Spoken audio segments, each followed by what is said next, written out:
এখন ticket booking করতে গেলে পাসপোর্টের নাম্বার দিতে হবে। এখন আর সিন্ডিকেশন করে গ্রুপ ভিত্তিক বুকিং দিয়ে দাম বাড়ানোর সুযোগ নেই। বিমানের টিকিট নিয়ে একটা অব্যবস্থাপনা অথবা একটা সিন্ডিকেশনের খবর পত্রপত্রিকা আমরা দেখছি। ইতিমধ্যে প্রবাসী কল্যাণ মন্ত্রণালয়, আইন মন্ত্রণালয়ের মাননীয় উপদেষ্টা এবং চিফ অ্যাডভাইজার মহোদয় আরও অন্য মন্ত্রণালয়ের সহযোগিতায় আমরা একটা নীতিমালা করে দিয়েছি।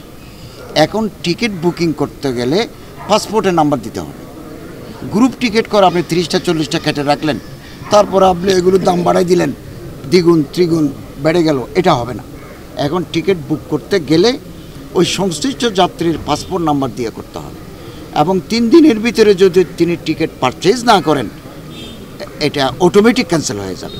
ফলে যমুনা ইলেকট্রনিক্স ঈদে ডাবল খুশি অফার সিজন 3, যে কোনো পণ্য কিনলেই পাচ্ছেন নিশ্চিত ঈদ উপহার। এখন আর সিন্ডিকেশন করে গ্রুপ ভিত্তিক বুকিং দিয়ে দাম বাড়ানোর সুযোগ নেই।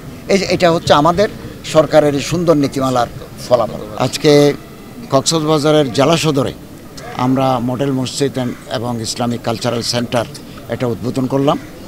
এটা নির্মাণ করতে আমাদের 19 কোটি 19 লক্ষ টাকা খরচ হয়েছে এবং ধর্ম মন্ত্রণালয়ের ব্যবস্থাপনায় ইসলামিক ফাউন্ডেশনের উদ্যোগে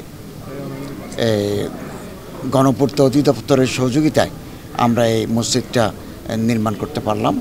এজন্য আমি সংশ্লিষ্ট জেলা প্রশাসন, ইসলামিক ফাউন্ডেশন, স্থানীয় জনগণ, গণপূর্ত অধিদপ্তরকে আন্তরিক অভিনন্দন জানাই। এই মসজিদ এখানে মাল্টিপারপাস ওয়ার্কস আছে, বহুমাত্রিক এখানে কর্মযজ্ঞ আছে।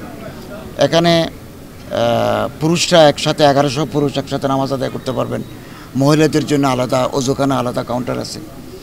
অটিস্টিক জনগণ, যারা বুদ্ধি প্রতিবন্ধী, শারীরিক প্রতিবন্ধী, তাদের জন্য আলাদা ওযুখানা এবং তাদের জন্য আলাদা নামাজের ব্যবস্থা আছে। 1100-র মতো গাড়ি পার্কিংয়ের ব্যবস্থা আছে, 13টা গাড়ি পার্কিংয়ের ব্যবস্থা আছে। তারপরে মুর্দা গোসলের একটা কক্ষ আছে।